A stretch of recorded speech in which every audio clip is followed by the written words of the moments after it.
বিশিষ্ট ইসলামী চিন্তাবিদ, সারা বাংলার আলোড়ন সৃষ্টিকারী, বাতিলের আতঙ্ক, আকাবির আসলাফের জিন্দা নমুনা হযরত মাওলানা আল্লামা হাসান জামিল সাহেব এই মুহূর্তে আমাদের সম্মুখে কোরআন এবং হাদিস থেকে গুরুত্বপূর্ণ বয়ান পেশ করবেন।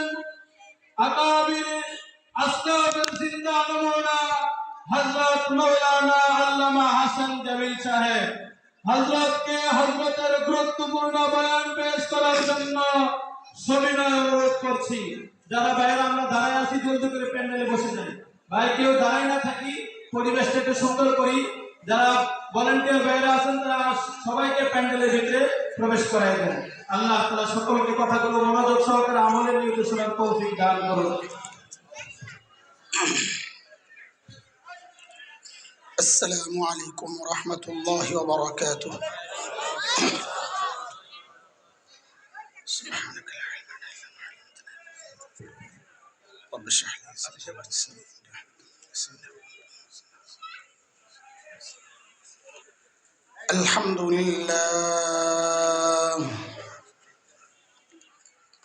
الحمد لله وكفى وسلام على عباده الذين اصطفى. أما بعد فأعوذ بالله من الشيطان الرجيم. بسم الله الرحمن الرحيم.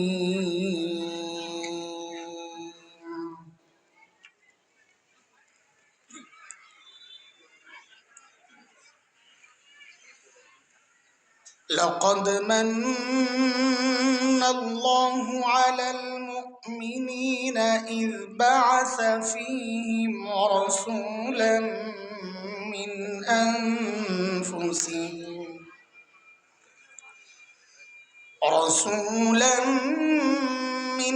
أنفسهم يتلو عليهم آياته ويزكيهم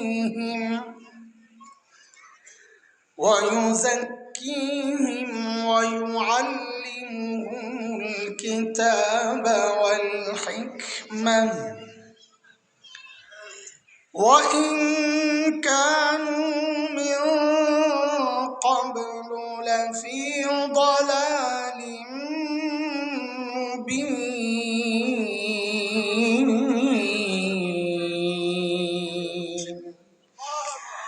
آمنت بالله صدق الله العلي العظيم.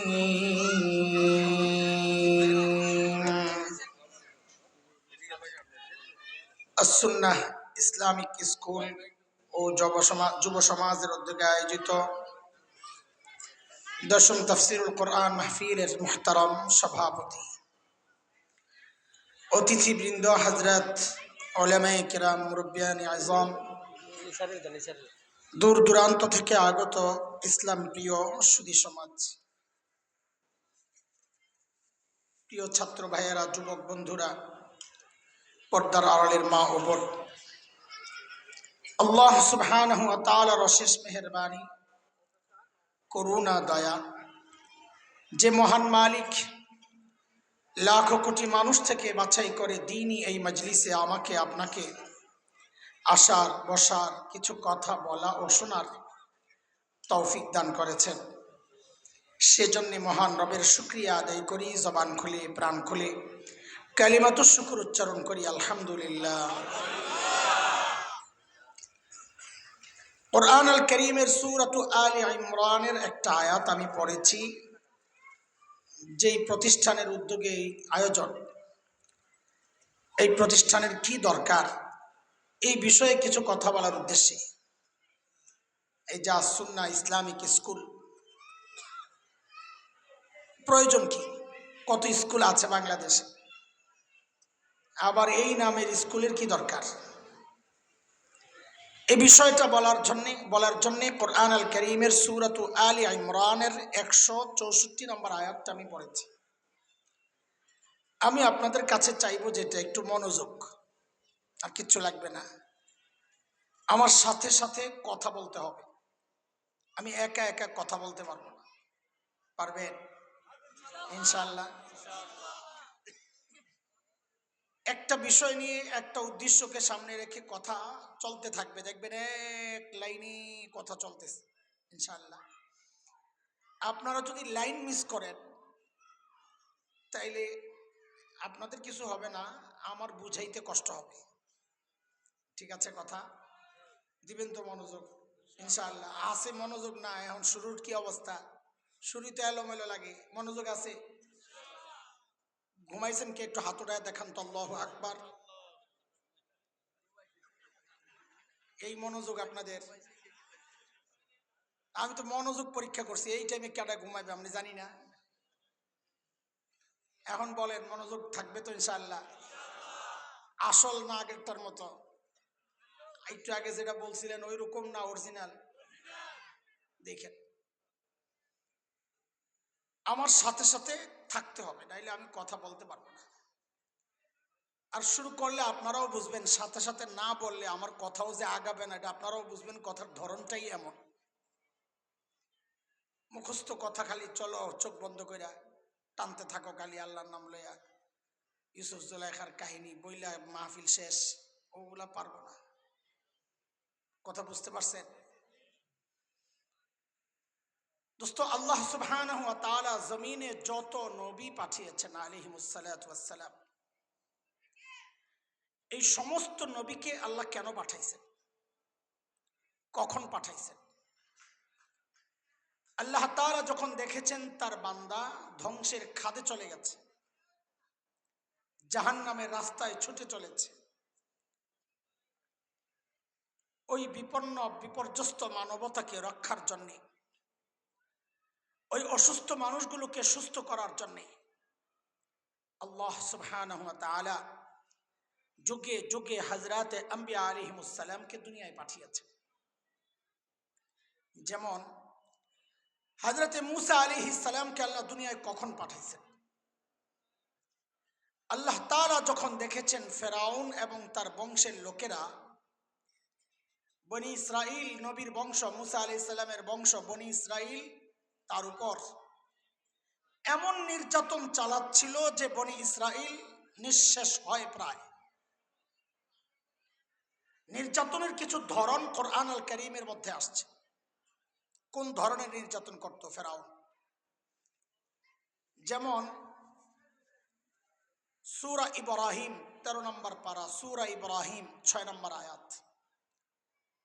এখানে নির্যাতনের একটা ধরন আল্লাহ বলতেছেন, وَإِذْ قَالَ مُوسَى لِقَوْمِهِ اذْكُرُوا نِعْمَةَ اللَّهِ عَلَيْكُمْ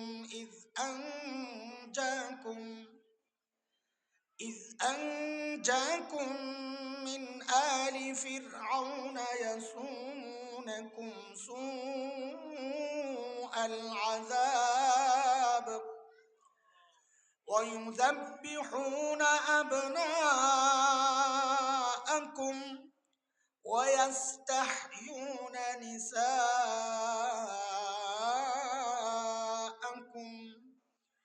وفي ذلكم بلاء من ربكم عظيم। ফেরাউন কি করত? যখন কোনো মেয়ে জন্ম নিত বনি ইসরাইলে বাঁচায়া রাখতো, কিচ্ছু বলতো না। কিন্তু যখনই কোনো ছেলে জন্ম নিত, ফেরাউন তার ক্ষমতা হারানোর ভয়ে ওই সদ্যজাত শিশুগুলোকে ধরে ধরে জবেহ করে করে হত্যা করত।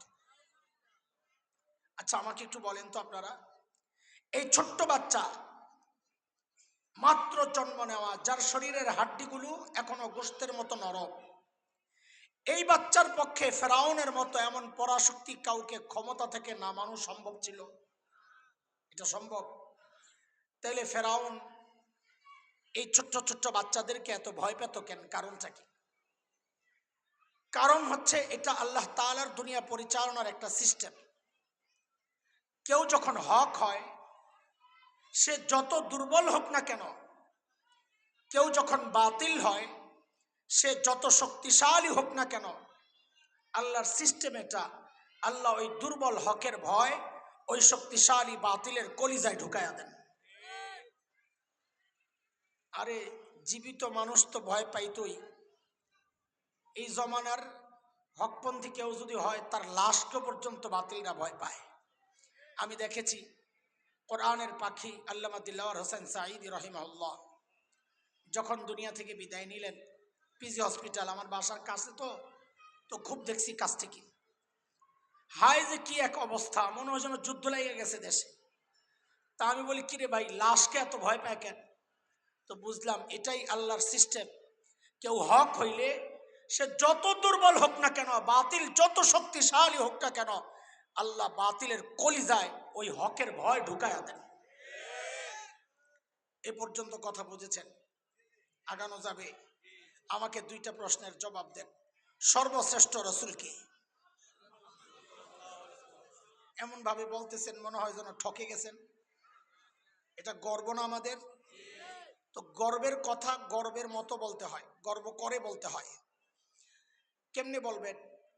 যদি জিজ্ঞেস করা হয় সর্বশ্রেষ্ঠ রসুলকে, তো গর্বের সাথে বলবেন আমাদের রসুল মুহাম্মদুর রাসূলুল্লাহ। এই যে দুই ভাবে বললাম, আপনারা একভাবে বললেন, আমি একভাবে বললাম। রাতে শুয়ে শুয়ে চিন্তা করেন কোনটার মধ্যে গর্ব আছে। এবার ঠিক করে বলেন সর্বশ্রেষ্ঠ রসুল কি? এটা ভাব আসছে বলার সময়। আচ্ছা ঠিক আছে, এখানে নাম্বার একটু কম পাইছেন। আরেকটা প্রশ্ন করবো, এখানে ফুল অ্যান্সার করতে হবে, তাহলে এভারেজে পাস করাইয়া দিব। আচ্ছা বলেন তো, রুগী যদি হালকা রোগের রুগী হয়, ধরেন আমার মতো গলা ব্যথা, এই রোগের চিকিৎসার জন্য মানুষ যাবে কোথায়? এলাকার ডাক্তার না দেশের সবচাইতে বড় ডাক্তার? পাস 100। কিন্তু রুগী যদি বড় হয়, তাও কি এলাকার ডাক্তারের কাছে যাবে না বড় ডাক্তার? কত বড়? রুগী যত বড়, মানুষ ডাক্তারও তালাশ করবে তত বড়। কথা ঠিক কিনা? এই যে দুইটা প্রশ্ন করলাম, ওই দুইটা প্রশ্ন একসাথে করে একটা ফলাফল আমরা বের করি। সেটা হচ্ছে, যেহেতু আল্লাহ তাআলা নবীদেরকে দুনিয়ায় পাঠিয়েছেন দুনিয়ার অসুস্থ মানুষের চিকিৎসার জন্য, তো বুঝতে হবে আল্লাহ সর্বশ্রেষ্ঠ রসুলকে ওই যুগেই পাঠাইছেন যেই যুগের মানুষগুলো ছিল মানব ইতিহাসের সবচাইতে জঘন্য আর খারাপ মানুষ। বলে এই কথা কেমনে বুঝলেন? বলে ডাক্তার যেহেতু সবচাইতে বড়, তো বোঝা গেল যেই রোগীদের চিকিৎসার জন্য পাঠানো হয়েছে ওই রোগীরাও ছিল সবচাইতে। সেই রোগীদের যুগটাকে বলা হয় আইয়ামে জাহিলিয়া, বর্বরতার যুগ। বর্বরতার মাত্রা কতদূর ছিল যে ওদেরকে ঠিক করতে আল্লাহ সর্বশ্রেষ্ঠ রসুল আনলেন। ইতিহাস পড়লে দেখবেন শরীরের পশম দাঁড়ায় যায়। মানুষ এতটা নিষ্ঠুর কিভাবে হয়, এতটা খারাপ কিভাবে হয়? কি করত? একটা পয়সার জন্য মানুষ খুন করে ফেলত। আরে মূর্তি পূজা এখন হয় কি হয় না? তখনও হতো। পার্থক্য কি? এখন মসজিদের মধ্যে মূর্তি রেখে পূজা করা হয়, অথচ তখন খুদ বাইতুল্লাহর ভেতরেই তো ছিল 360 মূর্তি। ঘরের মধ্যে আলাদা মূর্তি, মন্দিরে আলাদা, কোথাও সফরে গেলে বগলের নিচে করে আলাদা মূর্তি নিয়ে যাইতো। কেন? রাস্তায় পূজা করার জন্য যদি আবার খোদা না পাওয়া যায়, বান্দায় খোদা পকেটে নিয়ে ঘুরে। জন্ম নিয়ন্ত্রণ এখন হয় কি হয় না? তখনও হতো। পার্থক্য কি? এখন জন্ম নিয়ন্ত্রণ হয়, পেটের মধ্যে বাচ্চা নষ্ট করা হয় অথবা আসতে দেওয়া হয় না। আর তখন জন্ম নিয়ন্ত্রণ হতো, বাচ্চা হওয়ার পর দেখতো ছেলে না মেয়ে। যদি দেখছে ছেলে রেখে দিত, আর যদি দেখছে মেয়ে, এটা ছিল বাবার জন্য সামাজিক কলঙ্ক, আমি মেয়ের বাবা। ওই কলঙ্ক থেকে বাঁচার জন্য বাবা নিজ হাতে নিজের কলিজার টুকরা মেয়েকে জীবন্ত দাফন করে দিত। কুরআন আল কারীমের সূরাতুজ যুখরুফে আসছে, অথবা 14 নম্বর পারা সূরাতুন নাহল 58-59 নম্বর আয়াত। এই আয়াতে আল্লাহ কথাগুলো বলেছেন। আল্লাহ বলেন, وَإِذَا بُشِّرَ أَحَدُهُم بِالْأُنثَىٰ ظَلَّ وَجْهُهُ مُسْوَدًّا وَهُوَ كَظِيمٌ। يتوارى من القوم من سوء ما بشر به أيمسكه على هون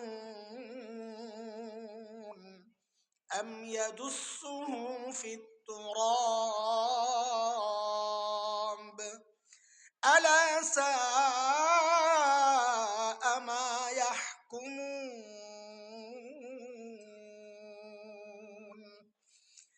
এই ছিল আমার নবী দুনিয়ায় আসার আগের আরবের সামাজিক অবস্থা। বর্বর আরবদের অবস্থা শোনাচ্ছি আপনাদের। আচ্ছা, মানুষগুলো এতটা খারাপ কেন হয়েছিল, কারণটা কি? আমাদের দারুল উলুম দেওবন্দ মাদ্রাসা এর প্রায় 55 বছরের মুহতামিম প্রিন্সিপাল হাকিমুল ইসলাম কারি তৈয়ব রহমতুল্লাহ আলাই বলেন, মানুষগুলো এতটা খারাপ হওয়ার পেছনের কারণের অভাব নাই, কিন্তু মৌলিক কারণ ছিল দুইটা। কয়টা? এই কথা যে বলছি মুখস্থ করতে হবে, আমার সাথে সাথে এই যে এখন থেকে একদম মুখস্থের মূল টাইমটা শুরু হয়ে গেছে। বলেন মৌলিক কারণ কয়টা?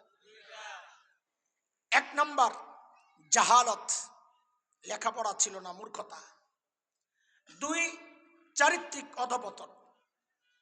দেখেন এই দুইটা সমস্যা এতটা ভয়ঙ্কর সমস্যা, একটাও যদি কারো মধ্যে থাকে সেও অপরাধ করে। যেমন একজন ইঞ্জিনিয়ার, সে শিক্ষিত না মূর্খ? লেখাপড়া করেছে, অথচ আমরা কি দেখেছি কিছুদিন আগে, ইঞ্জিনিয়ার সাহেব সরকারি কাজের টেন্ডার পেয়ে কালভার্ট বানাইতে গেছে, তো রডের বদলে বাঁশ ঢুকাইয়া দিস। আচ্ছা, ও জানতো না এখানে রড ঢুকাইতে হবে? লেখাপড়া করে নাই, জানতো না, কথা বলেন। তারপর বাঁশ কেন ঢুকাইলো? চরিত্র নষ্ট। মনে রাখবেন এই কথাটা, কিয়ামত পর্যন্ত এই সমাজের যত সমস্যা দেখবেন, সমস্ত সমস্যার পেছনের মৌলিক কারণ এই দুইটাই, মূর্খতা, চরিত্রহীনতা। বলেন, আবার বলেন আমার সাথে, সমস্যা কয়টা? আবার বলেন, আরেকবার বলেন। এই মৌলিক 2 সমস্যা খেয়াল রাখেন, কথা খেয়াল রাখেন, একদম শুরু থেকে গোড়া পর্যন্ত এক টানে না শুনতে পারলে এলোমেলো হয়ে যাবে। মৌলিক এই 2 সমস্যা ঠিক করার জন্য আল্লাহ সুবহানাহু ওয়া তাআলা সর্বশ্রেষ্ঠ রাসূল সাল্লাল্লাহু আলাইহি ওয়াসাল্লামকে মৌলিক 2টা জিম্মাদারি আর দায়িত্ব, মিশন দিয়ে দুনিয়ায় পাঠায়া দিয়েছেন, সমাধান দিয়ে। তাহলে আমাকে আবারও বলেন, সমস্যা কয়টা? সমাধান 2টাই। বলেন, আবার বলেন, সমস্যা কয়টা? সমাধান। আবারও বলেন, সমস্যা কয়টা? সমাধান। একটু খেয়াল রাখেন কথাটা, কিয়ামত পর্যন্ত যত সমস্যা এই সমাজে আসবে, এর মূল যেমন ওই 2টা কারণ, মূর্খতা আর চরিত্রহীনতা, মনে রাখবেন কিয়ামত পর্যন্ত এই সমাজ ঠিক করার রাস্তাও ওই 2টাই, যেই 2 সমাধান নিয়ে আমার নবীকে আল্লাহ দুনিয়ায় পাঠাইছেন। অন্য কোন রাস্তায় আপনি আর সমাধান পাবেন না, দুনিয়ার সমাধান পাবেন না, দৌড়াতে পারবেন, লাভ হবে না। সেই 2 সমাধান কি? তার আগে আবারও পড়াটা জিজ্ঞেস করি, সমস্যা কয়টা? সমাধান। আল্লাহর হাবিব নবুয়ত পেয়ে ঘোষণা দিলেন, ইন্নামা বুইসতু মুআল্লিমা বুইসতু লিউতাম্মিমা মাকারিমাল আখলাক।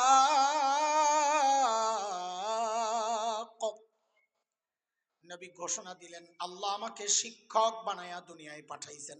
কি বানায়া? সবাই বলেন, আমাদের নবী কি ছিলেন? বলেন, আমাদের নবী কি ছিলেন? শিক্ষক বানায়া আল্লাহ দুনিয়ায় কেন পাঠাইছেন? ওই যে 2 সমস্যার এক সমস্যা মূর্খতা, ওই মূর্খতা দূর করার জন্য। 2 নম্বর নবী বলেন, আল্লাহ আমাকে সর্বোচ্চ উন্নত চরিত্র দিয়ে দুনিয়ায় পাঠিয়েছেন কেন? আমি যেন ওই চরিত্রহীন মানুষগুলোর পেছনে মেহনত করে করে ওদেরকে মানব ইতিহাসের শ্রেষ্ঠ চরিত্রবান মানুষ বানাতে পারি। আবারও একটু বলেন তো, সমস্যা কয়টা? সমাধান। আপনাদের কাছে বিরক্ত লাগছে না যে বারবার বলাচ্ছি? যে কারণ আমার কথাই তো এগুলা, পরে যা বলবো সব ভিত্তি এই 2টা কথার উপর। এখন দুর্বল ভিত্তি যদি দুর্বল হয়ে যায় পাইলিং ছাড়া, তো আমি 24 তালাই করলে তো কদিন পরে ভেঙ্গেই পড়ার সম্ভাবনা আছে, তাই না? এই জন্য পাইলিং করতেছি, একটু সময় তো লাগবেই, ঠিক আছে না? তো বলেন আবার ঠিক করে, সমস্যা কয়টা? সমাধান। মনে আছে বিষয় কি শুরু করছি? এই যে মাদ্রাসা কি আসুন্নাহ ইসলামিক স্কুল, এটার প্রয়োজন কি, এর উপরই কথা শুরু করেছি। এত সহজে টের পাবেন না, সময় লাগবে, আস্তে আস্তে ওই জায়গায় পৌঁছতে আমার সময় লাগবে। শুধু আমার সাথে লেগে থাকেন।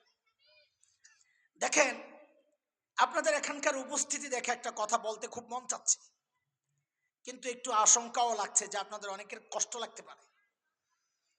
হ্যাঁ, কষ্ট লাগলেও বলবো, কি বলেন? হ্যাঁ, এমন একটা ভাব নিয়ে আপনারা বলতেছেন, বলেন মনে হয় যেন আপনারা কষ্ট পাইলে আমি ছেড়ে দেবো বলা, এর মনে করছিলেন না? এই কাজ। হ্যাঁ, আপনারা কষ্ট পাইলেও বলবো, খুশি হইলেও বলবো। আপনাদের কষ্ট আর খুশির জন্য এখানে বসি নাই, আমি তো বসেছি আমার রবকে খুশি করার জন্য। তাও বলে নিলাম যেন কষ্ট না পান। আপনাদেরকে কষ্ট দেওয়ার জন্য কথাগুলো বলছি না, বলবো না, আল্লাহ সাক্ষী। কথাগুলো বলার একমাত্র উদ্দেশ্য হচ্ছে আপনাদের হৃদয়ে আফসোসের আগুন জ্বালানো। আহারে করলাম কি, বাস এটাই উদ্দেশ্য। ছোটবেলায় মা যখন আমাদেরকে শীতের মধ্যে গোসল করাইতেন, খুব আরাম লাগতো। আমি নাকি গোসল ছোড়া আছিলাম। আম্মা রাগী মানুষ ছিলেন, আমাকে গোসল করাইতে নিতেন না, তাইলে মাই আমিও খাইতাম, কামড় আম্মাও খাইতেন সমান সমান। তা আমার এক চাচি ছিলেন খুব ঠান্ডা মাথার, আমার ওনার হাওলা করতেন, উনি কামড় টামড় যাই খাইতেন, আমারে মারতেন না। আচ্ছা বলেন তো, এই যে ডলাডলি ঘষা মাজা করতেন, আমাদের ক্ষতির জন্যে না উপকারের জন্যে? আমাদের সমস্যা কি জানেন? আমরা শুধুই ওয়াজ শুনতে চাই, ওয়াজ ওয়াজ। কিন্তু ওয়াজের জন্য যে মাঝে মধ্যে একটু ওয়াশও দরকার। ওয়াশ বুঝেন তো কি?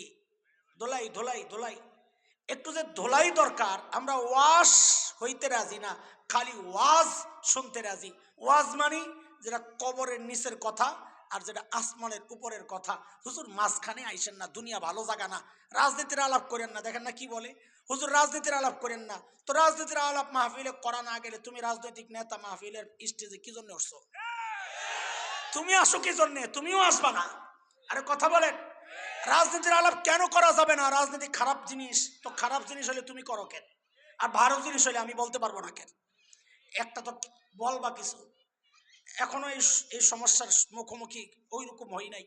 16 বছর খুব ডিস্টার্ব করা হয়েছে আমাদেরকে। আশা করি এই সময়ের মানুষরা আমাদেরকে ডিস্টার্ব করবে না ইনশাআল্লাহ। জোরে কন্যা ইনশাআল্লাহ, নিয়ত আছে মনে হয়।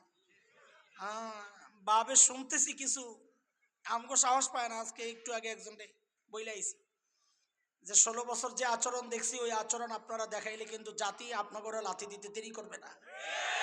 বাংলাদেশের মুসলমান ইসলাম ভালোবাসে, কে আসলো না আসলো এতে যায় আসে না। ইসলাম আক্রান্ত হলে তারে আর ছাড়ে না।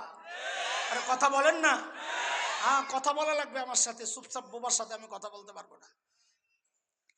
বিষয়টা হচ্ছে যে কথাটা আপনাদের কষ্ট লাগার আশঙ্কা করছি, সেটা হলো আপনারা যারা মাদ্রাসায় পড়েন নাই, দ্বীনি শিক্ষা নাই যাদের, আপনাদের গর্বের উপলক্ষের শেষ নাই। কেউ ডাক্তার, তার গর্ব। কেউ পিএইচডি করা ডক্টর, তার গর্ব। কেউ ইঞ্জিনিয়ার, তার গর্ব। কেউ শিল্পপতি, তার গর্ব। কেউ সমাজপতি, তার গর্ব। কেউ জনপ্রতিনিধি, তার গর্ব। কারো ছেলে মেয়ে ইউরোপ আমেরিকায় থাকে, তার গর্ব। গর্বের উপলক্ষের শেষ নাই। কিন্তু আমরা যারা মাদ্রাসায় পড়াচ্ছি, এখানে কওমি আলিয়া আমি আলাদা করতে চাই না। দ্বীনি শিক্ষার সাথে যারাই যুক্ত আছি, আমাদেরও একটা গর্বের জায়গা আছে। সেটা কি জানেন? আমরা লেখাপড়া যাই করি না কেন, আমাদের এই লেখাপড়ার গোড়া জায়া মিলে শিক্ষক মুহাম্মদুর রাসূলুল্লাহ সাল্লাল্লাহু আলাইহি ওয়াসাল্লাম। এটা আমাদের গর্ব। বলে কেমনে? একটু শোনেন তাইলে। বুখারী শরীফ নাম শুনছেন তো না? এখন আর না শুনে থাকবেন? এখন আপনারা বুখারী দেখে দেখে আলেমদের বিরুদ্ধে ফতুয়া জারি করেন। এখন আর ওস্তাদ আলেমরা নাই, মানুষ ওস্তাদ পাল্টে এলেছে হুজুর। এখন নতুন ওস্তাদ আসছে, নতুন এক ওস্তাদ আসছে, ফদিলাতুল শেখ আল্লামা মুফতি ইন্টারনেট লানাতুল্লাহ আলাইহি।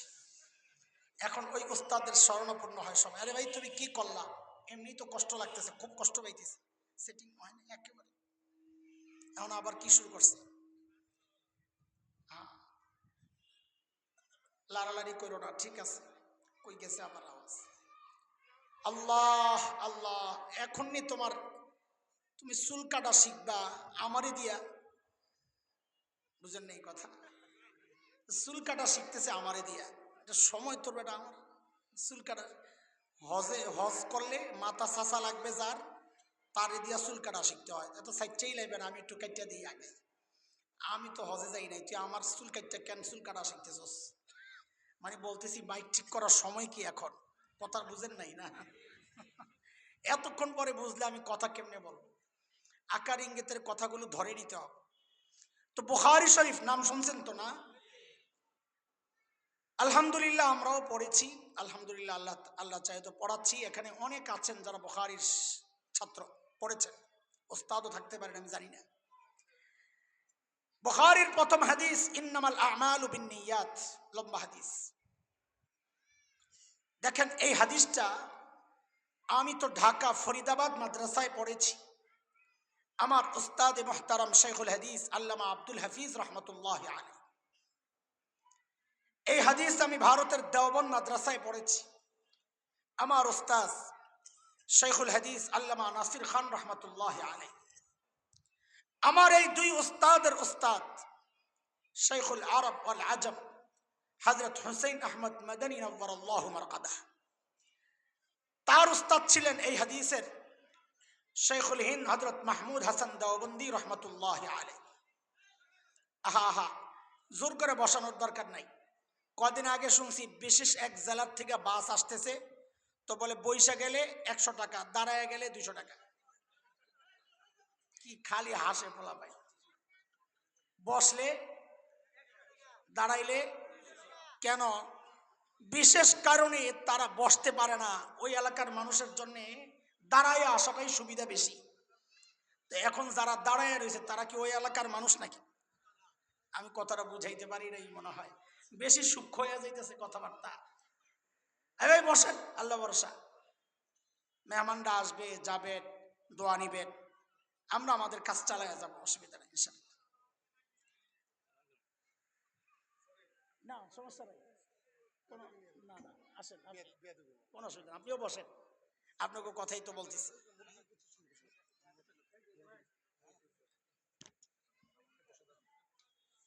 আল্লাহ আল্লাহ আল্লাহ, ভাই বসেন। একটু আগে দেখা হয়েছে জগলু ভাইয়ের সাথে, তো ওনারেও বসায় বসে বয়ান শোনাইছে। আমি আমারে বয়ান শোনানোর দরকার নাই, আগে আমার বয়ান শুনা নেন। তা আধা ঘন্টা বয়ান শোনাইছি, এরপরে কইছি এবার আপনি বয়ান করেন, আমি যাই। কিছুক্ষণ শুনছি বৈশা। ওনাদেরকে আমাদের কথাগুলো শোনাইতে হবে। আপনারা আয়োজক এবং সাথে যারা থাকেন, আপনাদের একটা টেন্ডেন্সিটা আসলেই নেতাকে একটু কথা বলার সুযোগ দেন। কেন নেতাদের আমার কথা শোনার জরুরত নাই? আরো বেশি জরুরত। তারা দেশ চালাবে, তাদের চিন্তা চেতনা যদি ইসলামী না হয়, তো পিছনের ওই স্বৈর শাসকের মতো হুজুর ধরলেই পিটানো শুরু করবে। আরে কথা বলেন না? এই জন্য আপনাদের চেয়ে বেশি শোনা দরকার আমাদের ভাইদের, ঠিক আছে না? আমরা আশা করি আগামীতে আপনাদের হাতে দেশ যাবে, কিন্তু যদি আপনাদের চিন্তা চেতনা ইসলামিক না হয়, তো এদেশের মানুষের একটা অভ্যাস এটা, যে ইসলাম নাই যার, তোর সাথে সম্পর্ক নাই, তুই ভারতে যা। হ্যাঁ ঠিক আছে তো না? ওইটা ছেড়ে দিয়েছেন ওই চিন্তা? তো শুনেন, আমার উস্তাদের উস্তাদ ছিলেন শেখুল হিন্দ, শেখুল আরব ওয়াল আজম হযরত হুসাইন আহমদ মাদানী নওয়ারাল্লাহু মারকাদাহ।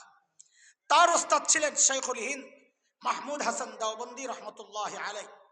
তার উস্তাদ ছিলেন ব্রিটিশ বিরোধী আন্দোলনের অন্যতম সিপাহ সালার মুজাহিদে মিল্লাত ইমাম কাসেম নানুতুবি রহমতুল্লাহ আলাইহি।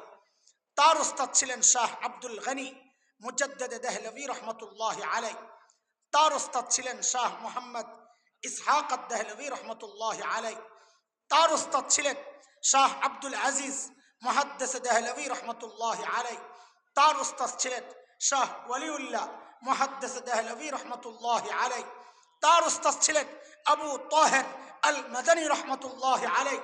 তার উস্তাদ ছিলেন ইব্রাহিম কুর্দি রহমতুল্লাহ আলাইহি। তার উস্তাদ ছিলেন আহমদ আল কুশাশি রহমতুল্লাহ আলাইহি। তার উস্তাদ ছিলেন আহমদ আশ-শিন্নাবি রহমতুল্লাহ আলাইহি। তার উস্তাদ ছিলেন মুহাম্মদ আর-রমালি রহমতুল্লাহ আলাইহি। তার উস্তাদ ছিলেন জাইনুদ্দিন আল মিসরি রহমতুল্লাহ আলাইহি। তার উস্তাদ ছিলেন আহমদ ইবনে আলী আল হাজ আল আসকালানী রহমতুল্লাহ আলাইহি, তার উস্তাদ ছিলেন ইব্রাহিম আত-তানুখি রহমতুল্লাহ আলাইহি, তার উস্তাদ ছিলেন আবুল আব্বাস আল হাজ্জার রহমতুল্লাহ আলাইহি, তার উস্তাদ ছিলেন আবু আলী আজ-জুবাইদি রহমতুল্লাহ আলাইহি, তার উস্তাদ ছিলেন আবুল ওয়াক্ত as-সিজি রহমতুল্লাহ আলাইহি, তার উস্তাদ ছিলেন আবুল হাসান আদ-দাউদি রহমতুল্লাহ আলাইহি, তার উস্তাদ ছিলেন আবু মুহাম্মদ আস-সারাখসি রহমতুল্লাহ আলাইহি, তার উস্তাদ ছিলেন আবু আব্দুল্লাহ ফিরাবরি রহমতুল্লাহ আলাইহি, তার উস্তাদ ছিলেন মুহাম্মদ ইবনে ইসমাইল ইমামে বুখারী রহমতুল্লাহ আলাইহি, তার উস্তাদ ছিলেন হুমায়দি রহমতুল্লাহ আলাইহি, তার উস্তাদ ছিলেন সুফিয়ান ইবনে উয়াইনা রহমতুল্লাহ আলাইহি, তার উস্তাদ ছিলেন ইয়াহইয়া ইবনে সাঈদ আল আনসারী রহমতুল্লাহ আলাইহি, তার উস্তাদ ছিলেন মুহাম্মদ ইবনে ইব্রাহিম আত-তাইমি রহমতুল্লাহ আলাইহি, তার উস্তাদ ছিলেন আলকামা ইবনে ওয়াক্কাস আল-লাইসি রহমতুল্লাহ আলাইহি, তার উস্তাদ ছিলেন উমর ইবনুল খাত্তাব রাদিয়াল্লাহু আনহু, তার উস্তাদ ছিলেন মুহাম্মদুর রাসূলুল্লাহ সাল্লাল্লাহু আলাইহি ওয়াসাল্লাম। এটা আমাদের গর্ব, আমাদের শিক্ষার গোড়ায় মুহাম্মদুর রাসূলুল্লাহ। গর্ব তো করেন, একটু চিন্তা করে বলেন তো আপনাদের শিক্ষার গোড়ায় কে? আমি আপনাদেরকে বিব্রত করার জন্য প্রশ্নটা করি নাই, আফসোসের আগুন জ্বালাইতে বলছি, কথাটা মাথায় রাখা লাগবে। কিন্তু দোস্ত একটু ভালো করে বুঝেন, এই গর্বের পরিচয় দেওয়ার ঠিকাদারি মৌলবীরা আল্লাহর কাছ থেকে নিয়ে আনেন নাই, যা আর কেউ দিতে পারবে না। এই পরিচয় দেওয়ার সুযোগ আপনাদেরও ছিল, কিন্তু পারছেন না। কেন পারছেন না? কারণ কুচক্রীরা যুগে যুগে আপনাদের আমার সামনে এমন এক সিলেবাস রেখেছে, যেই সিলেবাসে লেখাপড়া করে এই গর্বের পরিচয় দেওয়া যায় না। ওরা আমাকে আপনাকে বঞ্চিত করেছে। শুধু তাই না, গত কয়েক বছর আগে আরেকটা গর্বের পরিচয় থেকে বঞ্চিত করার চক্রান্ত হয়েছিল। সেটা কি একটু বলেন তো? আমরা কার সন্তান? জোরে কোন, জোরে কোন। এ ভাই, এইভাবে বলেন কেন? একটু গর্বের সাথে বলা যায় না? আলাইহিস সালাম লাগাইলে গর্ব হইব, একটু শব্দযুক্ত করবেন। বলেন নবী আদমের সন্তান। বলেন আমরা কার সন্তান? কার সন্তান? আর একটা ছোট্ট বাচ্চা, তার বাবা যদি এমপি হন, বাবার নাম যদি হয় আব্দুল্লাহ, তো তাকে যদি জিজ্ঞেস করা হয় তুমি কার সন্তান, সে কি বলবে? কি বলবে? এমপি আব্দুল্লাহ। ওই ছোট্ট বাচ্চাটাও বুঝে আমার ভাবটা তো ওই শব্দের মধ্যেই। একটা সামান্য এমপির ছেলে পরিচয় দেওয়ার সময় যদি বলে আমি এমপি আব্দুল্লাহর ছেলে, তো আপনি একজন নবীর সন্তান হয়ে কেন বলার সময় বলেন না আমি নবী আদমের সন্তান? এটা আমাদের গর্ব। বলে হুজুর আগে তো এগুলো বলেন নাই আপনারা, এখন নতুন করে কি বলা শুরু করলেন? হ্যাঁ বলি নাই, কথা ঠিক। কারণ আগে ইট খাই নাই, ইট। এখন ইট খাইছি, এগুলারে পাটকেল ধরতে পারেন। বুঝেন নাই কিছু, তা আমিও বুঝতেছি। মানুষ গণনার আগেকার সিস্টেমটার নাম ছিল আদমশুমারি। কি ছিল? কি ছিল? হঠাৎ একদিন দেখি আদম গায়েব হয়ে গেছে, নতুন নাম আসছে জনশুমারি। কি কি? এই কাউকে জিজ্ঞেস করেছিলেন যে আদম কেন কাটছেন? করেছেন? জিজ্ঞেস করেন নাই। কারণ এগুলো নিয়ে আপনাদের মাথা ব্যথা না। আপনাদের মাথা ব্যথা ডাইলের দাম বেড়ে গেছে, পেঁয়াজের দাম বেড়ে গেছে। মাথা ব্যথা কোন জায়গায় হওয়া দরকার তাও তো বুঝেন না। আদম কেন কাটা হলো? কারণ গবেষণার নামে ওদের মস্তিষ্কের বিকৃতি ঘটেছে। এক বড় বুজুর্গ বেরিয়েছে কদিন আগে, তিনি মূলত ছিলেন চিড়িয়াখানায়। কোন জায়গায়? কথা বলে না। বানরের খাঁচায়। কোন জায়গায়? কয়েকশো বছর থাকার পর তিনি লক্ষ্য করলেন হঠাৎ করে তার পিছনের লেজটা নাই। কি? লেজ গায়েব। আরো কয়েকশো বছর পর লক্ষ্য করলেন তার পিছনের মেরুদণ্ড সোজা হয়ে গেছে। এখন একটা মানুষ মানুষ ভাব আসছে। তিনি বাহিরের দর্শকদের দিকে তাকায়া দেখলেন আমি ও সেম। এই জন্য তিনি কয়েকশো বছর পর চিড়িয়াখানার খাঁচার গেটের মধ্যে যায়া দাঁড়ায়া একদিন হুঙ্কার ছাড়লেন, কি? I am Jafar Iqbal. কি বললেন? আরে জোরে বলেন। আমার কথা না, তিনি বলেছেন, এটা তার গবেষণা। তিনি বান্দরের পুত। তো আমি তো জঙ্গলে নেই চিড়িয়াখানার থেকে আনতেছি, তো ভালো সম্মানিত দিছি নাকি? আপনাকে নেত্রী জয় দেখছে, আরে বাপরে বাপ, তো অনেক বড় বিজ্ঞানী, কলা বিজ্ঞানী। এই বিজ্ঞানী তো আমার দরকার।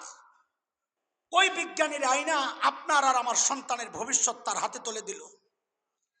দায়িত্ব দেওয়া হলো আমার আপনার সন্তানের সিলেবাস প্রণয়নের। শয়তান কাজ করবে শয়তানির। আপনার আমার সন্তান যেন ধীরে ধীরে নাস্তিকতার দিকে চলে যায়, এই চক্রান্ত হলো। কিন্তু আমরা অবাক বিস্ময়ে লক্ষ্য করেছি, আপনারা কেউ কথা বলছিলেন না। এই মোল্লাদের প্রতিবাদের মুখে সেদিন ওরা পিছু হটতে বাধ্য হয়েছিল। এখন তো ঠিক বলেন, তখন কথা বলেন নাই, বরং বহু পোড়া কপালকে দেখা গেছে এই প্রতিবাদী আলেমদের বিরুদ্ধাচরণ করেছে। বহু পোড়া কপাল এই বক্তব্যকে রাজনৈতিক বক্তব্য আখ্যা দেওয়ার চেষ্টা করেছে।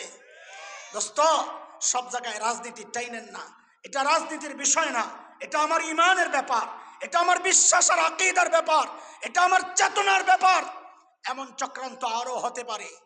এনজিও ওয়ালাদের কাছে দেশ, বিদেশি প্রভুদের আবদার রক্ষায় এমন চক্রান্ত আরো হতে পারে। যদি হয়, আল্লাহ না করুন, আলেমদের বিরোধিতা না করে, আলেমের মুখোমুখি না দাঁড়িয়ে, আলেমের হাতে হাত রেখে, কাঁধে কাঁধ মিলিয়ে, মুষ্টিবদ্ধ হাত উঠিয়ে একসাথে উচ্চারণ করতে হবে, বাংলাদেশে নাস্তিকতার চর্চা করতে দেওয়া হবে না, দেওয়া হবে না। পারবেন তো ইনশাআল্লাহ? পারবেন তো ইনশাআল্লাহ? আল্লাহ কবুল করেন।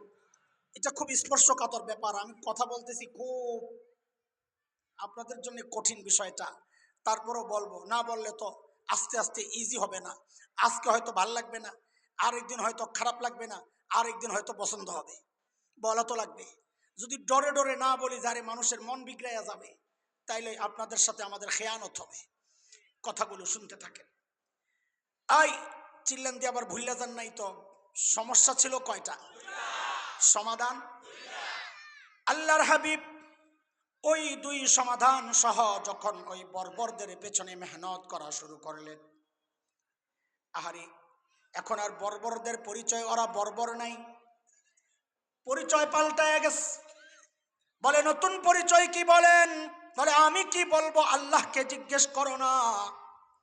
আল্লাহকে জিজ্ঞেস করলাম, মালিক ওই বর্বরদের নতুন পরিচয় বলেন। আল্লাহ তাআলা বলেন, সীমাহুম ফি উজুহিহিম মিন আসারিস সুজুদ, ওদের চেহারার মধ্যে সেজদার চিহ্ন পাইবা। বলে সেজদার চিহ্ন তো বাহির দিয়া, তার মানে বাহিরে ফিটফাট, আবার ভেতরে সদরঘাট কিনা? আল্লাহ বলেন না না, আমার নবীর সাহাবীরা বাহিরও এক নাম্বার, আমার নবীর সাহাবীরা ভেতরেও এক নাম্বার। বলে ভেতরে এক নাম্বার বুঝবো কেমনে? আল্লাহ যেন বলেন, তোর বুঝার দরকার কি? আমি ওদের কলবের পরীক্ষা নিয়েছি, আমি দেখেছি ওই পরীক্ষায় ওরা পাস। কার কথা? আরে জোরে বলেন, কার কথা? আল্লাহ বলেছেন সূরা হুজুরাত 26 নম্বর পারা, সূরা হুজুরাত 3 নম্বর আয়াত। আল্লাহ বলেন, উলাইকাল্লাযীনা ইমতাহানাল্লাহু কুলুবাহুম লিত্তাকওয়া লাহুম মাগফিরাতুন ওয়া আজরুন আযীম। আল্লাহ বলেন, ওদের দিল আমি পরীক্ষা করে দেখছি, ওরা পরীক্ষায় পাস। নবীকে জিজ্ঞেস করলাম, ইয়া রাসূলুল্লাহ, যেই বর্বরদেরকে ঠিক করতে আপনাকে আল্লাহ পাঠালেন, আপনি যে দুই মিশনে দুই মেহনত করলেন, দুইটা বিষয় নিয়ে, এখন ফলাফল কি বলেন? নবী আলাইহিস সালাম যেন বলে উঠলেন, এরে আমার সাহাবীদেরকে তোরা বর্বর বলিস না, ওরা এখন বর্বর নাই, ওদের পরিচয় পাল্টায় গেছে। তো বলে সেটাই তো জানতে চাচ্ছি, নতুন পরিচয় কি? তো আল্লাহর হাবিব বলেন, খায়রুল কুরুনি করনি, ওরা আর বর্বর নাই, ওরা এখন মানব ইতিহাসের সর্বশ্রেষ্ঠ মানুষ হয়ে গেছে। এই একটু খেয়াল করেন তো, সময় বেশি লেগে যাবে আমার এত সময় আমি দিতে পারবো না। অনেক কথা অল্প সময় একটু গুছাইয়া দিই, যেন আপনাদের মনে থাকে। একটা সুতার মধ্যে গেঁথে দিই, হ্যাঁ, যেন ভুলে না যান। দেখেন, শুরু থেকে এই পর্যন্ত যে কথাগুলো বলেছি, সামনে যা বলার নিয়ত করেছি, টোটাল বয়ানটাই 6 কথার বয়ান। বলেন তো, এই কথা বলো পোলা ভাই, আমি আবার জিজ্ঞেস করব, না পারলে কিন্তু একদম মুরগি বানিয়ে দেবো সামনে বর্ষস কাকু। বলেন কয় কথার বয়ান? কয় কথা? সাহাবীদেরকে নিয়ে 3 কথা বলেন। আমার মতো জাহেলকে নিয়ে 3 কথা, সাহাবীদেরকে নিয়ে 3 কথা। দেখেন এই 3 কথারে 1 প্যাকেট, এই 3 কথারে 1 প্যাকেট, 2 প্যাকেট গিট্টু মিট্টু দিয়ে রেখে দিব, একটা একটা করে খুইলে আপনাদেরকে বুঝাই দেবো ইনশাআল্লাহ। বলেন সাহাবীদেরকে নিয়ে কয় কথা? আবার বলেন। মাশাআল্লাহ। এই হুজুর চলে আসবেন। আচ্ছা এদিকে তাকান, এদিকে তাকান।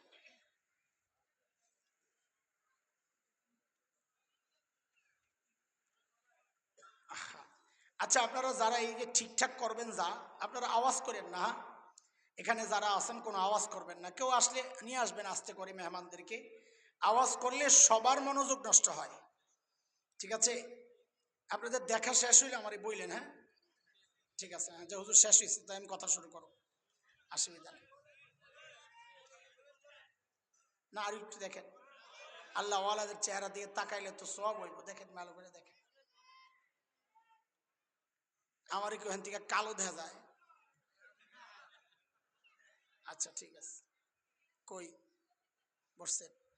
আমি শেষ করবো নাকি, নাকি আমি বুঝতেছি না কিছু। মিজান পাইনি, আরে কাগুনি দেওবন্দে একসাথে পড়ছে। আল্লাহ, এই কয় কথার বয়ান? সাহাবীদেরকে নিয়ে কয় কথা? আমি যা বলবো আমার সাথে সাথে বলবেন, তো মুখস্থ হবে, নাইলে মুখস্থ হবে। বলেন ওরা ছিল কি? ওরা ছিল কি? আহা জবাব কেন দেন? আমি যা বলতেছি তা বলেন। বলেন ওরা ছিল কি? অবাক হওয়ার মতো একটা ভাব নিয়ে বলেন হইল কি? আবার ওরা ছিল কি? হইল কি? মাঝখানে ঢুকলো কি? আচ্ছা বুঝে বুঝে বলেন তো, বলতে মজা লাগবে। ওরা ছিল কি? ছিল মানব ইতিহাসের সবচাইতে খারাপ মানুষ। হইল কি? সবচাইতে আশ্চর্য, সবচাইতে খারাপ মানুষ, সবচাইতে ভালো মানুষ কিসের ছোঁয়ায় হইল? মাঝখানে কি ঢুকলো রে? বলে কোরআন আল কারীম। বলেন কি ঢুকছে? কি ঢুকছে? কোরআন সুন্নাহ। আর কি আমরা একটা বলতেছি, আরেকটা তার পিছনে পিছনে আছে। ওই যে আসুন্নাহ ইসলামিক স্কুল কথা বলতেছি, মাঝখানে কি ঢুকছে? তা আবার বলেন ওরা ছিল কি? হইল কি? মাঝখানে ঢুকলো কি? এই 3 কথারে একটা প্যাকেট বানায়া আলতো একটা গিট্টু দিয়ে রেখে দেন, বেশি কড়া গিট্টু দিয়ে না, একটু পরে আবার খুলে ফেলবে তো রাখেন। আসেন ওই পাশে। আমার মতো জাহেলকে নিয়ে কয় কথা? এটা একটু খেয়াল করে করে বলবেন। দেখেন সাহাবায়ে কেরাম যেই পাপাচার ছাড়ছেন, আমরা এই সমাজের মানুষ সেই পাপাচারগুলো শুধু ধরি নাই, বেশি মাত্রায় করে যাচ্ছে। ওই বর্বর আরবদের ইতিহাসে নাই তারা নিজের দেশের সম্পদ আরেক দেশে পাচার করছে। ওই বর্বর আরবদের ইতিহাসে নাই যারা 2 মাসে 2000 নিরপরাধ মানুষকে গুলি করে হত্যা করেছে। তার মধ্যে 30%, মানে 3 ভাগের 1 ভাগ, মানে 13%, সরি 13% হচ্ছে একদম শিশু। আহা, এদেরকে গুলি করে হত্যা করেছে। বর্বর আরবরা যেই কোরআন ধরে সর্বশ্রেষ্ঠ মানুষ হয়ে গেলেন, আমরা সেই কোরআনকে ছাড়লাম। বলেন এটা আমাদের গর্বের কাজ হয়েছে না আফসোসের কাজ? তাহলে আমাদের 3 কথা একটু মিলাইয়া ফেলেন। বলেন আমার সাথে, ধরলাম কি? আফসোসের সুর নিয়ে বলবেন ছাড়লাম কি? আবার আবার ধরলাম কি? ছাড়লাম কি? এ মুনাজাতের মতো এমন হাত উঠান তো, এমন হাত উঠান, কপালে একটা জোরে বাড়ি মারবেন আর বলবেন আহারে করলাম কি? না না, আহারে আমার পছন্দ হয় নাই, এ হারে দিয়ে চলবে না। একদম কলিজা পোড়া একটা গন্ধ যেন বের হয়, এমন ভাবে আহারে বলবেন যে আপনার আওয়াজ আর উচ্চারণ যেন প্রকাশ পায় আপনি কতটা কষ্ট পেয়েছেন। বলেন ধরলাম কি? ছাড়লাম কি? আহারে করলাম কি? এবার কিছুটা হয়েছে। এই 3 কথারে 1 প্যাকেট বানান। বানাইছেন? গিট্টু লাগান ভালো করে, এটা ভালো করে, এটা দেরি হবে, লাগান ভালো করে গিট্টু। লাগাইছেন? রেখে দেন। আগের প্যাকেটটার গিট্টুটা খোলেন। কাদেরকে নিয়ে কয় কথা? কি ওরা ছিল কি, হইল কি, মাঝখানে মনে আছে তো? চলেন, ছিল কি এতক্ষণ বুঝাইছি। কি ছিল? 1 পয়সার জন্য যারা মানুষ খুন করত, যারা মূর্তির পূজা যেন মিস না হয় সেই জন্য বগলের নিচে কইরা মূর্তি নিয়ে নিয়ে যাইত, যারা নিজের মেয়েকে সামাজিক কলঙ্কের কারণে নিজ হাতে জীবন্ত দাফন করত, এই হইল ছিল। সেই মানুষগুলো কোরআনের ছোঁয়ায়, সেই মানুষগুলো কোরআন সুন্নাহর শিক্ষা পেয়ে সেই মানুষগুলোর পরিবর্তিত জীবনটা একটু দেখেন, হইল কি? পরিবর্তন আমাদেরও হয়, তাদেরও হয়েছে, একটু পার্থক্য দেখেন।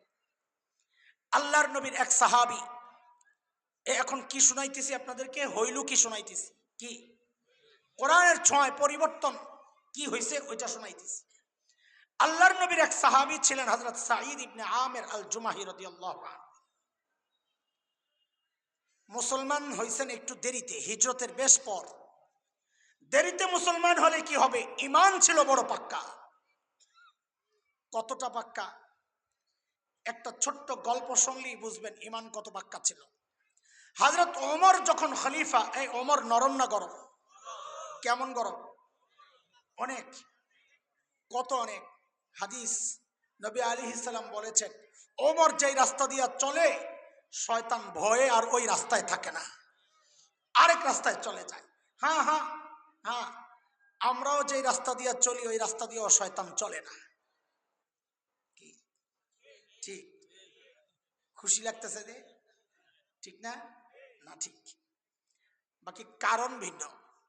ওমর যে রাস্তায় থাকতেন ওই রাস্তায় শয়তান যাইতো না ভয়ে, আর আমরা যেই রাস্তায় চলি ওই রাস্তায় শয়তান যায় না, প্রয়োজন মনে করে না। তুমি থাকতে আর আমি কি করতে যাব, তুমি কাজ চালাও। কথা বলেন না?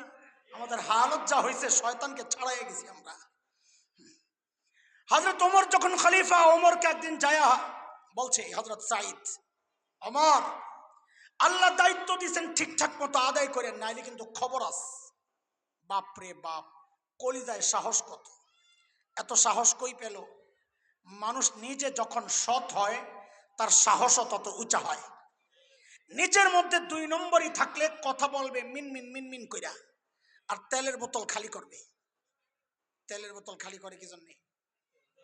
আহা, কথা না বুঝলে তো মুশকিল, সব কথা বোঝানো যায় নাকি? সাংবাদিক সম্মেলন বসছে, সব ইতর শ্রেণীগুলা বসা, সবগুলো 2 নম্বর। চেয়ারে বসা লেডি ফেরাউন, কে? লেডি ফেরাউন। লেডি ফেরাউনের সাংবাদিক সম্মেলন। ওই শয়তানগুলা প্রশ্ন করে যে, আহারে তেল আর তেল, সুবহানাল্লাহ, চিকচিক করে কথায়, মাননীয় প্রধানমন্ত্রী এই বয়সে আপনি কাজের এত এনার্জি কোথায় পান? সারা দুনিয়ার জন্য আপনি উন্নয়নের রোল মডেল। হায় রে বাপ রে বাপ, তেল আর তেল, সুবহানাল্লাহ বিহামদি। এত তেল কেন দিতে হয়? কারণ নিজের মধ্যে 2 নম্বরই আছে। নিজেদের 2 নম্বরই ঢাকার জন্য লেডি ফেরাউনকে ওরা তেল দিয়া দিয়া কাম চলেছে। কথা বলেন না? 32 ভাঙ্গা শেষ, এখনো আপনাকে ঠিক বলতে সাহস এখনো ওই রকম বাইর হয় নাই না। আর কত ডরাইবেন? জুলুম জালেমকে ডরানো যাবে না, তাইলে জালেম আরো আশকারা পাওয়া যায়। জালেমের সংশোধনের রাস্তা একটাই, ওরে বাড়ি দিয়া থামাইয়া দেওয়া। জালেম সংশোধনের রাস্তা কি? এক বাড়ি দিয়া কি করে দেওয়া? থামাইয়া দেওয়া, নাই ওর জুলুম আরো ছড়াইতে থাকবে। মুহতারাম হাজরিন, হযরত ওমরকে যখন এই কথা বলেছে, ওমর ঠিকঠাক মতো চললেন, নালে খবর আছে। ওমর, তিনি ওমর। এই যুগের শাসকরা হলে কি করত? আয়না করে নিত। সাবাস, আমি এটাই করতে চাইছিলাম, আয়না করে পাঠাইত। কিন্তু তিনি ওমর, তিনি সত্যের মাপকাঠি ওমর, যার সম্পর্কে নবী বলেছেন, দারাল হাক্কু হাইসু দারা। ওমর যেদিকে যায় হক তার পেছনে পেছনে যায়। মানে ওমর হকপন্থী না, বরং হক ওমরপন্থী। হক ওমরপন্থী, ওমর যা কয় তাই হক। হযরত ওমর এই কথা শুই না বলে, সুবহানাল্লাহ, এই লোক আমার দরকার। বড় নেক মানুষ, সৎ। জোর করে ধরে সিরিয়ার এক শহর হিমস, হিমসের গভর্নর বানায়া পাঠিয়ে দিয়েছেন, যান, আপনার মতো লোকের এই দায়িত্বশীল হওয়া দরকার। এ ভাই, আজকের দুনিয়ায় যেমন Bangkok, Thailand, Singapore, Dubai, Abu Dhabi, Karachi, Bombay এগুলা বাণিজ্যিক শহর, ওই সময়ে গোটা দুনিয়ার বাণিজ্যিক শহর ছিল সিরিয়া। সেই সিরিয়ার শহর হিমস গভর্নর ধনী হওয়ার কথা না গরিব হওয়ার কথা? জোরে বলেন। কেমন ধনী? সময়ের সেরা ধনী। বলেন, এক কথায় বলেন, সময়ের কতটা সেরা? একটা ছোট্ট গল্প শোনেন তাইলে বুঝবেন। হিমস থেকে এক দল আসছে হযরত ওমরের সাথে সাক্ষাৎ করার জন্য। তাদের কিছু আক্ষেপ ছিল, অভিযোগ ছিল, দারিদ্রতার কিছু বিষয় ছিল। হযরত ওমর তাদের কথাবার্তা শোনার পর বললেন, একটা কাজ করো, হিমসের গরিবদের একটা লিস্ট দাও, আমি রাষ্ট্রীয় কোষাগার থেকে ওদের জন্য কিছু বরাদ্দ দিয়ে দিই। ওরা সুযোগ পেয়ে হিমসের লোকেরা লিস্ট একটা করছে, বিশাল লম্বা, নিয়ে হযরত ওমরের হাতে জমা দিছেন। ফুকারা ও হিমস, হিমসের গরিবদের লিস্ট। আল্লাহ আল্লাহ আল্লাহ, এক পয়সার জন্য যারা মানুষ খুন করত তাদের কথা শোনাচ্ছি, ছিল কি হইল কি দেখেন। হযরত ওমর লিস্টটা হাতে নিয়ে অবাক হয়ে তাকায় আছেন। কেন? কারণ তিনি দেখেন যে ওই লিস্টের শুরুর দিকেই হিমসের গভর্নর সাঈদ ইবনে আমের আল জুমাহির নাম। সাইয়েদনা ওমর জানতে চাইলেন, আমি এরকম ফাঁকে এরকম কি ব্যাপার, তোমাদের গভর্নর বুঝি গরিব মানুষ? হিমসের লোকেরা জবাব দিলেন, বালা আমি অরুণা আফকরুনা, আমাদের গভর্নর শুধু গরিব না, হিমসের মধ্যে সবচাইতে গরিব। হযরত ওমর এই কথা শুনে এত খুশি হয়েছেন, সাথে সাথে 1000 স্বর্ণ মুদ্রা প্যাকেট করে দূত মারফত পাঠাইয়া দিয়েছেন, যাও আমার পক্ষ থেকে আমার সাঈদকে হাদিয়া দিয়ে আসো। কত কত কত? 1000 কি হিসাব বুঝেন? 1000 স্বর্ণ মুদ্রা বুঝেন? প্রায় 450 ভরি। কত? এক মুদ্রায় যদি 3.2 হয় গ্রাম হিসাব, তাহলে প্রায় 450 না, হ্যাঁ 450 ভরি। বর্তমান মূল্য হিসাবে যদি আপনি 1 লাখ টাকা করে ভরি, 1 লাখ টাকা স্বর্ণে পচা স্বর্ণ পাওয়া যায় না, ধরলাম বোঝানোর জন্য, 1 লাখ টাকা ভরি ধরলেও তো 4.5 কোটি টাকা। হযরত সাঈদের কাছে যখন এই বিশাল অঙ্কের হাদিয়া পৌঁছে, খেয়াল করে আল্লাহর নবীর সাহাবী প্যাকেট খুলে যখন দেখলেন এই বিশাল অঙ্কের হাদিয়া তার জন্যে, তিনি কি করলেন? সাথে সাথে প্যাকেটটাকে ছুঁড়ে মেরে চিৎকার দিয়ে বলে উঠলেন, ইন্না লিল্লাহি ওয়া ইন্না ইলাইহি রাজিউন। কি পড়ছেন? হাদিয়া পাইলে ইন্না লিল্লাহ পড়ার কথা না আলহামদুলিল্লাহ? আপনারা কি পড়তেন জানি না। আমার ইমানের জাহালত, এমন একটা পোটলা যদি পাইতাম তো দৌড়াইয়া ভিতরে যায় যে আলহামদুলিল্লাহ কয় হাজার বার পড়তাম আল্লাহই জানে। বিশ্বাস না হইলে দিয়ে দেখেন না, আপনাকে যদি সন্দেহ লাগে দিয়ে দেখেন কি করে। আল্লাহর নবীর সাহাবী কি পড়ছেন?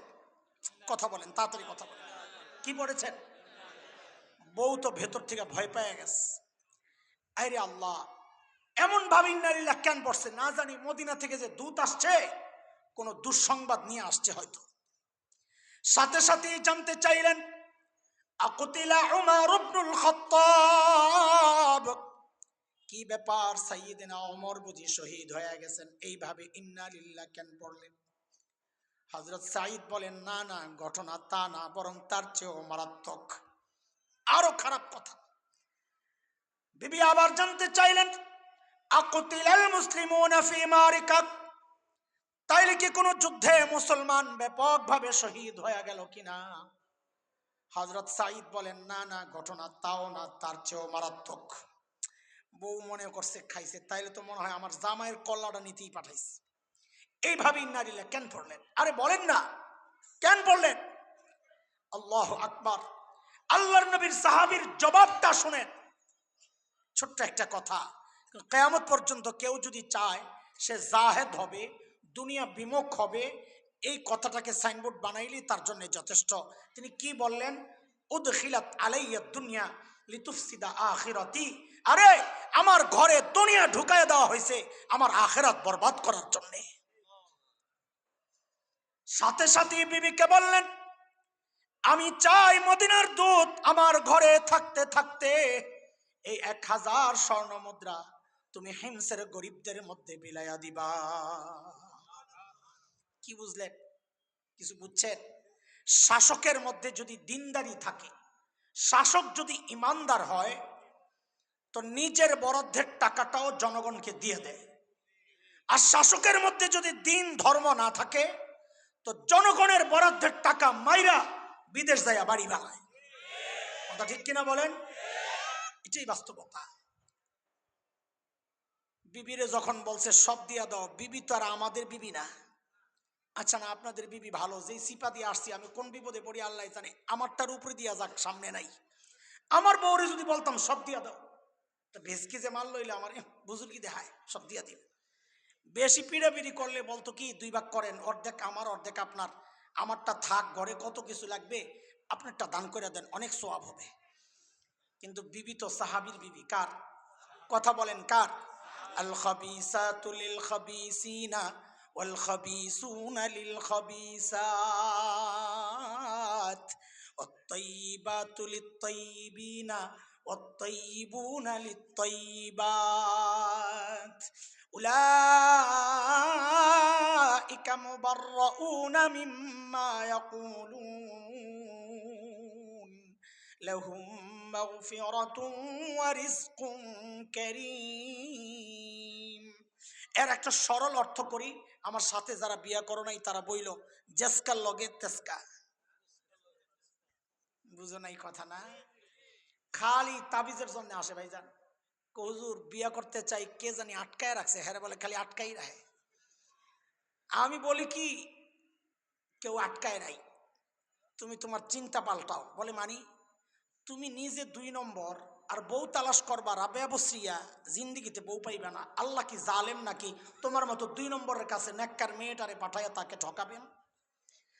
কথা বলেন না, বুঝেন নাই কথা? নেককার বিবি পেতে চাও তা আগে নিজে নেককার হও। নিজে করবা ফেসবুকে সুপে সুপে কাম, আর বউ চাইবা তাহাজ্জুদ গুজার। তুমি তাহাজ্জুদের সময় ফেসবুক চালাও আর আশা করো বউ তখন সেজদায় কান্নাকাটি করবে। এত সোজা? আল্লাহ আল্লাহ জালেম না? নাউজুবিল্লাহি মিন যালিক। হযরত সাঈদ যেমন আল্লাহর নবী, সাহাবীর বউ তো আল্লাহ মিলাইছেন ওই রকম। বিবিকে বলার সাথে সাথে বিবি নিয়ে সব দিয়ে দিয়েছেন। দুধ এই কারবার দেখে অবাক, আরে কোথায় আসলাম, এরা মানুষ না ফেরেশতা। দ্রুত ফেরত গেছেন মদিনায়। হযরত ওমরকে সব শোনানোর পর হযরত ওমর এতটা খুশি হয়েছেন, সাথে সাথে ঘোষণা দিলেন, এই কাফেলা রেডি কর, আমার সাঈদকে দেখতে যাব। বিষয়টা ওই জমানায় এত সহজ না, এটা এই জমানা না যে আশেপাশে আসি চট করে ঢুকে যাব। বুঝুন না এই কথা? হ্যাঁ, এতক্ষণ পরে জি কইলে আমি কথা কেমনে বলবো বুঝি না তো, চামড়া এত মোটা কেন তুমি?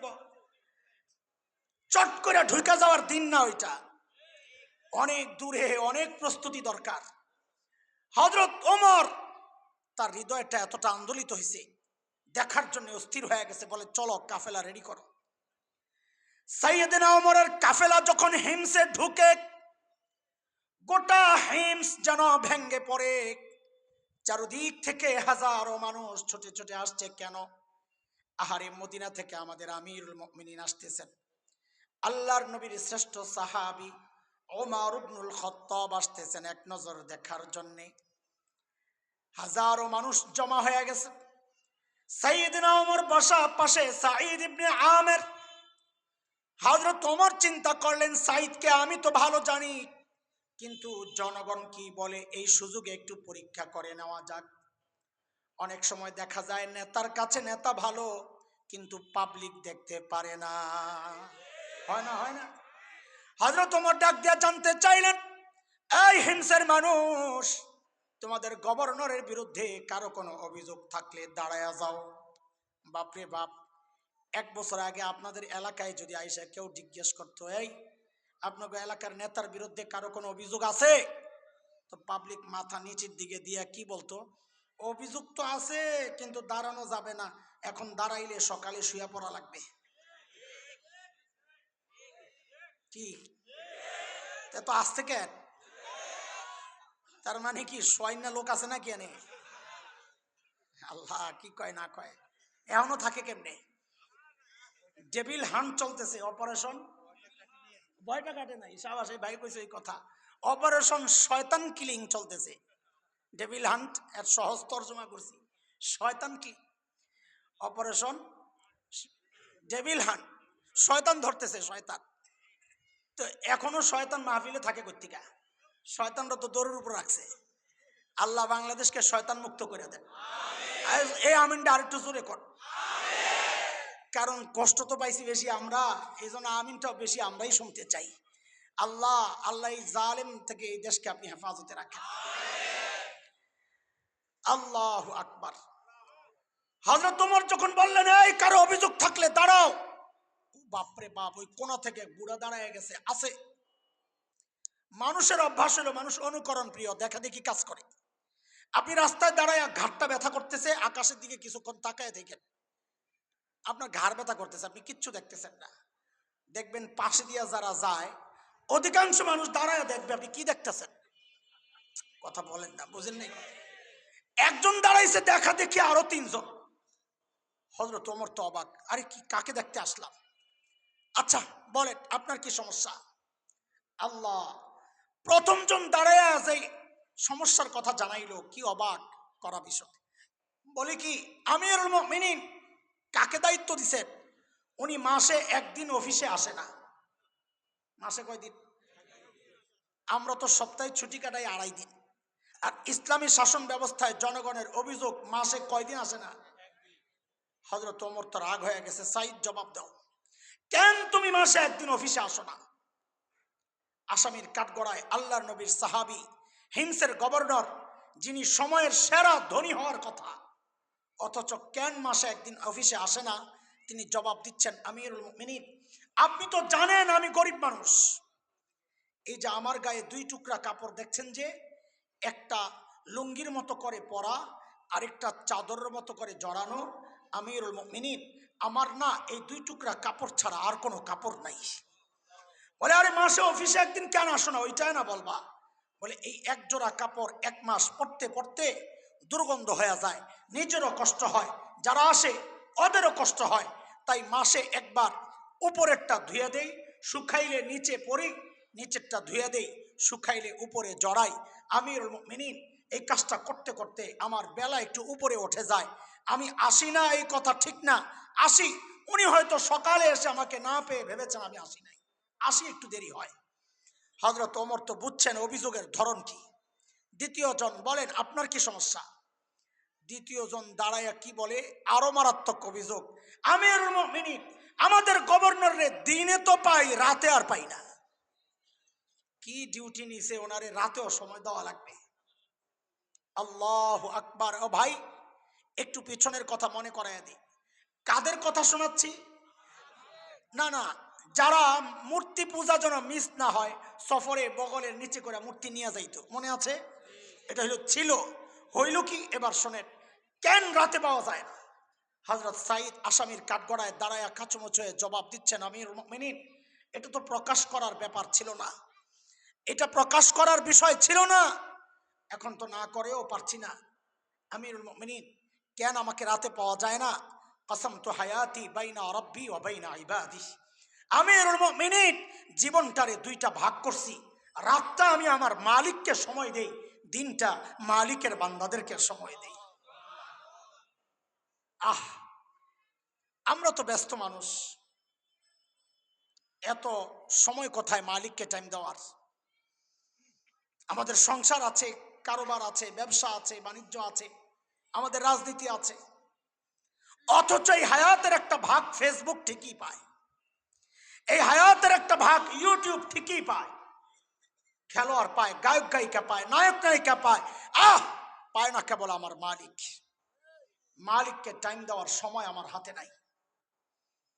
এরে জালিম, আমি আর তুমি ছাড়া দুনিয়ার সব মালিককে টাইম দেয়, ওই একটা গাছের দিকে তাকায়া দেখো না, কি মনে হয় গাছটা বুঝি এমনি দাঁড়ায় আছে? না না না, ওই গাছটাও দাঁড়ায়া দাঁড়ায়া মালিকের তাসবিহ পড়ে। যেই কুকুরটাকে নিকৃষ্ট প্রাণী মনে করে তাড়ায়া দেয়, ওই কুকুরটাও রুকুর হালতে মালিকের তাসবিহ পড়ে।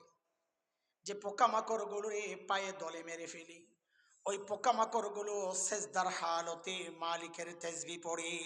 পড়ি না কেবল আমি আর আপনি, আমাদের হাতে সময় নাই। সময় একদিন আসবে, কসম আল্লাহর, সময় একদিন আসবে আমলনামা আল্লাহ না করুন যদি বাম হাতে চলে আসে, সেদিন চিৎকার করে করে কাঁদতে হবে আর বলতে হবে, ইয়া লাইতানি কদ্দামতু লিহায়াতি। আরে সময় মতো যদি একটু পুঁজি বানায় আসতাম, তা আজকে আর এই বিপদে পড়া লাগে না, এই আমলনামা নিয়ে আর চিৎকার চেঁচামেচি করা লাগে না। যাই হোক ভাই, অন্যদিকে চলে যাবো, আমি আমার গোড়ায় পৌঁছতে পারবো না, সময় কভার করবে না। আচ্ছা বলেন তো, আমি গল্পটাও আর আগাচ্ছি না, আমার যতটুকু বুঝানোর জন্য গল্পের যে অংশ দরকার হয়ে গেছে। এই যে মানুষগুলোর পরিবর্তন, একটু বলে যান কিসের ছোঁয়ায়? আর একটু জোরে বলেন, কিসের ছোঁয়ায়? এটা বিশ্বাস করেন কোরআন মানুষকে সর্বশ্রেষ্ঠ মানুষ বানায়? এটা কে কে বিশ্বাস করি দেখি? আল্লাহু আকবার। হাত নামান, হাত নামান। ওই যে সাহাবীদেরকে নিয়ে কয় কথা ছিল, কি হইল কি মাঝখানে? পরিবর্তন কিসের ছোঁয়ায়? কোরআনই শিক্ষা, কোরআন সুন্নাহর শিক্ষায় এই পরিবর্তন। এটা কি বুঝাইতে পারছি একটু? তাহলে এটারে একটা প্যাকেটে গিট্টু পুরাপুরি দিয়া ওই পাশের প্যাকেটটা একটু দ্রুত খোলেন এবং দ্রুতই শেষ করব। ওখানে কি আছে? কাদেরকে নিয়ে? আমাদেরকে নিয়ে কয় কথা? ধরলাম কি, ছাড়লাম কি, আহারে করলাম কি, ভুলে গেছেন? হায় আল্লাহ, শোনেন, যেই কোরআন ধরে বর্বর আরবরা সর্বশ্রেষ্ঠ মানুষ হইল, ওই কোরআন তো আল্লাহ আসমানে উঠায় নিছেন, তাই না? আছে? ও পুরান হয়ে গেছে, পাওয়ার কমে গেছে, আগের মতোই। কে কে বিশ্বাস করি দেখি তো আগের মতো যে আছে? আল্লাহ আল্লাহ, ঠিক আছে, হাত নামান। আগে একবার হাত উঠাইছিলেন, সেই কথায় কি আপনারা এখনো আছেন যে কোরআন মানুষকে সর্বশ্রেষ্ঠ মানুষ বানায়? আছেন এই কথায়? আছেন? তাহলে আমি আরেকবার হাত দেখতে চাইবো। একটা প্রশ্ন করি, আপনারা কি আপনাদের সন্তানকে সর্বশ্রেষ্ঠ মানুষ বানাতে চান? আমি তো চাই, ইনশাআল্লাহ। তাড়াতাড়ি হাত নামান, সময় কম, কষ্ট নিয়ে না। আগেই শুরুতে মাফ চেয়ে নিচ্ছি। আগেও বলেছি, আপনাদেরকে কষ্ট দেওয়ার জন্য কথাগুলো বলছি না, বলছি হৃদয়ে আফসোসের আগুন জ্বালাইতে। আহারে করলাম কি, মনে আছে তো? দেখেন, এই যে দুই জায়গায় হাত উঠাইছেন না, আপনাদেরকে দেখে এটা আমার অনুমান ভুল হোক, এটা আমার চাওয়া, কিন্তু বাস্তবতা অস্বীকারের সুযোগ তো নাই। সেটা হচ্ছে, এখানের অনেক এমন আছেন যারা এই দুই জায়গায় হাত ওঠানোর ক্ষেত্রে আপনারা মিথ্যা বলেছেন, সত্য বলেন নাই। আমি ধরাইয়া দিচ্ছি, আমি গায়েব জানি না, আপনি বাস্তবতা স্বীকার করেন। কেন মিথ্যা বলেছেন? আপনারা প্রথমবার হাত উঠাইলেন কোরআন মানুষকে সর্বশ্রেষ্ঠ মানুষ বানায়, উঠাইছেন। দ্বিতীয়বার হাত উঠাইলেন সন্তানকে সর্বশ্রেষ্ঠ মানুষ বানাতে চান, উঠাইছেন।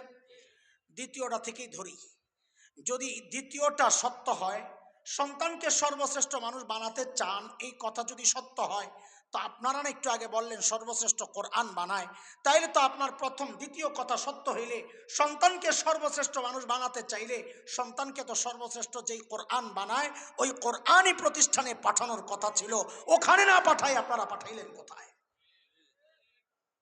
ঠিকটা কমে গেছে না? আওয়াজটা কমে গেছে।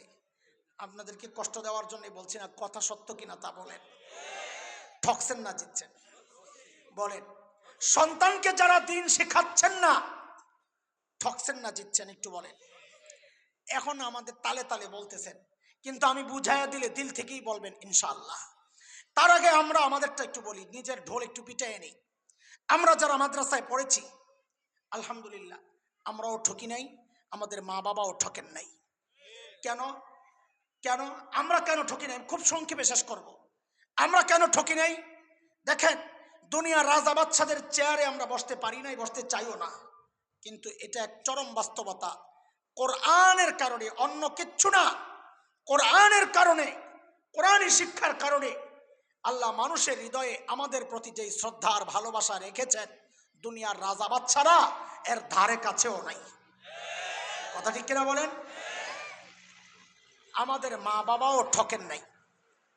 কেন কেন ঠকেন নাই? দেখেন, আমাদের তো প্রতিদিনই প্রোগ্রাম থাকে, আপনাদের তো সিজন আছে, আমাদের কোনো সিজন নাই। সারা বছর প্রোগ্রাম লেগেই থাকে, দেশে না হয় দেশের বাইরে। এমন কোন দিন আমার বাদ যায় বলে আমার মনে পড়ে না যেদিন দোয়ায় আমি বলি না রব্বির হামহুমা কামা রব্বায়ানি সগীরা। তো আমার মা বাবা জিতছেন না ঠকছেন? শুধু কি তাই, আমার মা বাবা যেখানে শুয়ে আছেন আমাদের গ্রামের বাড়ি কুমিল্লায়, এত ব্যস্ততার মাঝেও সুযোগ পাইলেই দৌড়মারি। নিয়ত আছে ইনশাল্লাহ কালকেও এক ফাঁক যাব। কেন, কি করতে যাই? মা বাবার কবরের দুইজনের মাথার মাঝখানে যায় বাচ্চাদের মতো বসি। তখন দিলের একটা কষ্ট, যাহারি এখন চাইলেও তো মায়ের মাথায় একটু তেল লাগাইয়া দিতে পারতেছি না, চাইলেই তো বাবার পাটা একটু টিপে দিতে পারতেছি না। সেই সুযোগ তো আমার হাতছাড়া হয়ে গেছে। তো কি করি, কিছুক্ষণ বসে বসে কোরআন আল কারীমের তিলাওয়াত করি। ওঠার সময় শুধু আল্লাহকে বলি, আল্লাহ এই যে তোমার কালামের তিলাওয়াত করলাম এই মানুষগুলার উসিলায়, ও আল্লাহ যাদের কারণে তোমার সাথে, যারা দুনিয়া থেকে বিদায় নেওয়ার সময় আমাদেরকে তোমার সাথে জোড়ে দিয়ে গেছেন, আল্লাহ আজকে তারা বড় অসহায়, এই অসহায় মুহূর্তে তারা যেন তোমার রহমত থেকে বিচ্ছিন্ন না হয়ে যায়।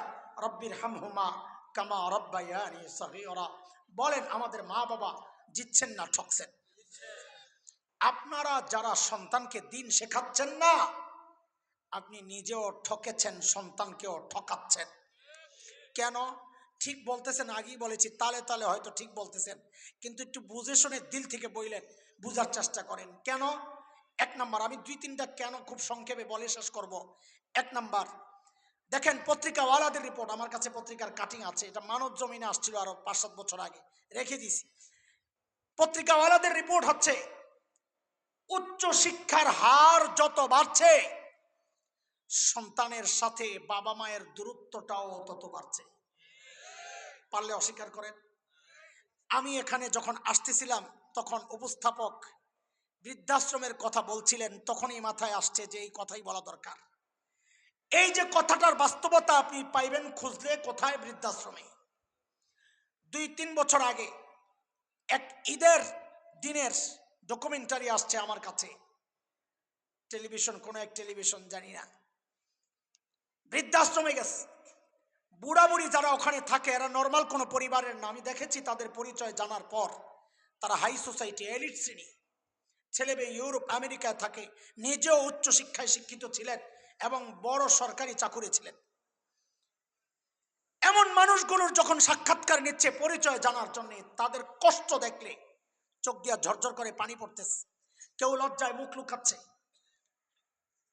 তাদের চোখের পানি দেখে আমারও কান্না আসছে। আর ঈদের দিন মানুষগুলো কতটা অসহায়।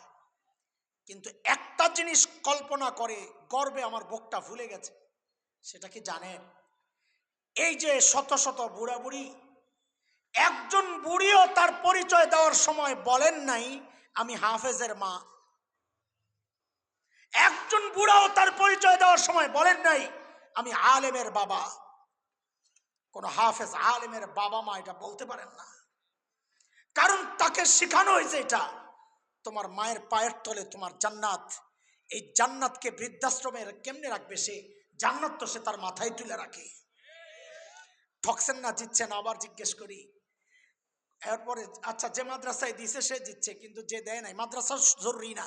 এই যে এমন স্কুলও যদি হয়, আমি শুরুতেই বলেছি যে আপনাদের এই স্কুল নিয়ে আজকে কথা বলবো, সুন্নাহ, হ্যাঁ, ইসলামিক স্কুল, এই স্কুল নিয়েই আমার কথা আজকের।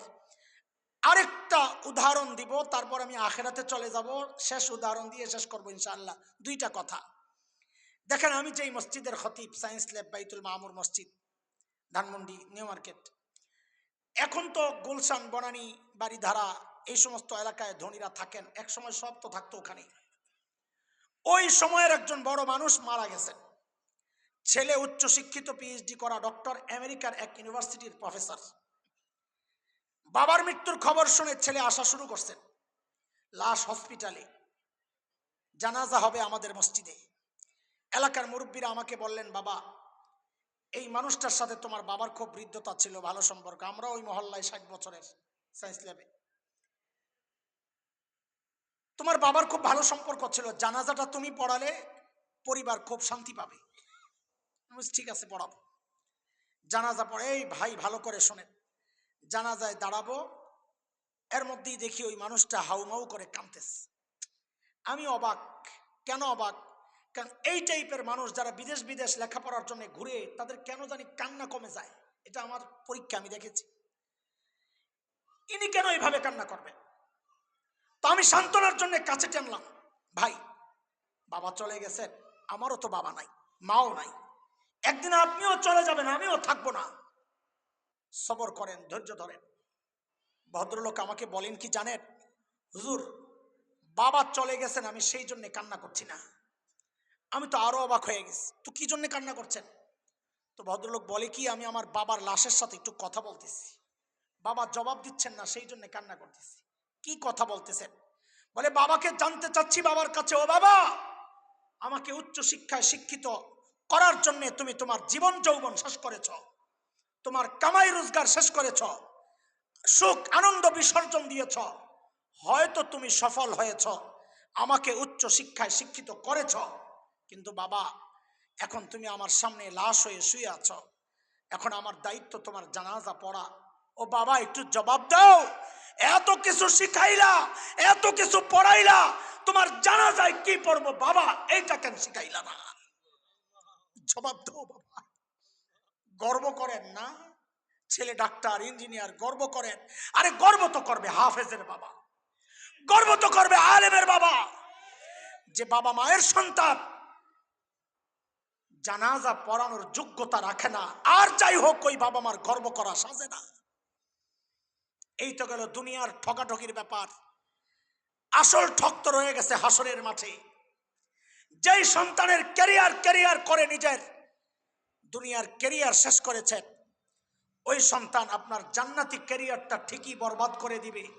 সূরা আহজাব 24 নম্বর পারা শেষ দিকে খুলে দেখেন, সন্তান আল্লাহর আদালতে দাঁড়ায়া কি বলবে জানেন? রব্বানা ইন্না আতানা সাদাতানা ওয়া কুবারানা ফাআদাল্লুনা আস-সাবিলা রব্বানা আতিহিম ضعفين من العذاب والعنهم لعنا كبيرا। আল্লাহ, আমার বাবা মা, আমার অভিভাবক, আমার নেতা, আমার মুরব্বী, দুনিয়ায় তাদের কথা মতো চলেছি, তারা আমাকে বিভ্রান্ত করেছে, পথভ্রষ্ট করেছে। আল্লাহ, আমি আজকে তাদের জন্য ডাবল শাস্তি চাই। সন্তান বলে বাবা মার জন্য ডাবল শাস্তি চায়। বলে ডাবল কেন? তাফসির পরে বুঝেন, আগে এইভাবে বুঝেন। এক, ডাবল এই জন্যে, আমার জন্য তাদের দুইটা দায়িত্ব ছিল। এক, দায়িত্ব অবহেলা করেছে। মানে কি? বলে আমাকে খাওয়ানোর দায়িত্ব ছিল, খাওয়ায় নাই, এক অপরাধ। বিষ খাওয়ায়া আমাকে মৃত্যুর দিকে ঠেলে দিয়েছে, আরেক অপরাধ। এবার তাফসির বুঝেন, আমাকে দিন শেখানোর দায়িত্ব ছিল, শেখায় নাই, এক অপরাধ। বদ্দিনই শিখাইয়া আমাকে নাস্তিকতার দিকে ঠেলে দিয়েছে, আরেক অপরাধ। আল্লাহ, এই দুই অপরাধের কারণে আমি আমার বাবা মার, আমার নেতা, আমার মুরব্বীর ডাবল শাস্তি চাই।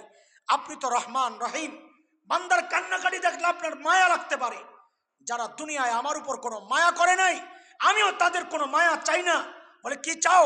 বলে ওয়াল আনহুম লানান কাবীরা, ওদেরকে আপনার রহমত থেকে দূরে, বহু দূরে সরাইয়া দেন। আহারে, যে সন্তান দোয়া করার কথা, রব্বির হামহুমা কামা রব্বায়ানি সগীরা, আল্লাহ বাবা মার উপর রহমত নাজিল করেন, সেই সন্তান বদদোয়া করতেছে, আল্লাহ বাবা মাকে রহমত থেকে দূরে সরাইয়া দেন।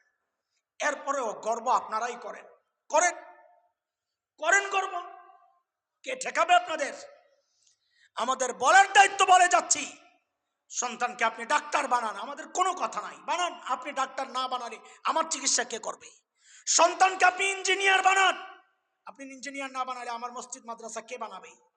কিন্তু ভাইও, ডাক্তার বানান আর ইঞ্জিনিয়ার বানান, যাই বানান, অন্তত দিনটা শিখায়েন, দিন শিখায়েন। আপনিও ঠকবেন না, দেশ ও জাতীয় ঠকবে না। কারণ যেই ডাক্তারের বাবা তাকে দিন শিখায় নাই, ওই ডাক্তার করোনার টিকা না দিয়ে সার্টিফিকেট বিক্রি করেছে। যে ইঞ্জিনিয়ারের বাবা তাকে দিন শিখায় নাই, ওই ইঞ্জিনিয়ার রডের বদলে বাঁশ ঢুকাইছে। তাহলে সে একা ঠকে নাই, সে তার পরিবারকে ঠকায় নাই, সে দেশ ও জাতিকে ঠকাইছে। কথা বলেন না? আপনাদের কাছ থেকে বিদায় নিব 5টা অঙ্গীকার নিয়ে। পোটলা কয়টা হয়েছে আগে বলেন? প্যাকেট কয়টা? কয় কথা? ডাইন প্যাকেটে কয় কথা? কাদেরকে নিয়ে বলেন? ওরা ছিল কি, হইল কি, মাঝখানে পরিবর্তন কিসের ছোঁয়ায়? কিসের ছোঁয়ায়? আমাদের ব্যাপারে কয় কথা? ধরলাম কি, ছাড়লাম কি, আহারে আহারে করলাম কি বলে যাবেন না? পরিবর্তনের আশা আছে? আশা আছে? আশা থাকলে 5টা অঙ্গীকার করেন আমার সাথে। 3 নম্বর পোটলা। কয় প্যাকেট হয়েছে? 3 প্যাকেট। তৃতীয় প্যাকেটটারে মাথায় নিয়ে যাবেন গা। আরো প্যাকেট যদি কিছু পাওয়া যায় সবগুলাই নিয়ে যাই, অসুবিধা নাই। আমার সাথে অঙ্গীকার করেন, বলেন আমরা নিজে ঘরের সবাই মিলে সবাই শুদ্ধ কোরআন শিখব। আরে ইনশাল্লাহ পরে কোন, আগে যেটা বলছি এটা বলে নেন। ইনশাল্লাহ আমার কথার উপরে দিয়ে চালায়া দেয়। বলেন সবাই শুদ্ধ কোরআন শিখব। এইবার ইনশাল্লাহ বলেন। 2, নিয়মিত কোরআনের তিলাওয়াত করব ইনশাল্লাহ। কোরআন অনুযায়ী চলব ইনশাল্লাহ। কোরআনওয়ালাদেরকে ভালোবাসবো। কোরআনওয়ালা কারা? আলেম ওলামা। যদি দেখেন কোরআনওয়ালাদেরকে ভালোবাসলে নেতা নারাজ হয়, ওই নেতা কি করবেন? তালাক। কি জোরে কোন? কয় তালাক? মিয়া 3 তালাক তো বউরে না দেয়। এই নেতার কোনো সংখ্যা নাই, যতবার বিরোধিতা ততবার তালাক। বলেন ততবার। যদি দল বিরোধিতা করে, দলও তালাক। বলেন না? দলও তালাক। কতবার? যতবার বিরোধিতা ততবার তালাক। ঠিক আছে? পারবেন তো ইনশাল্লাহ? পারেন না? পারেন না। আমরা মার খাইলে আপনাকে আর পাওয়া যায় না। মাহফিলে আসলে জি ফাটাইলাম যা করে আল্লাহ।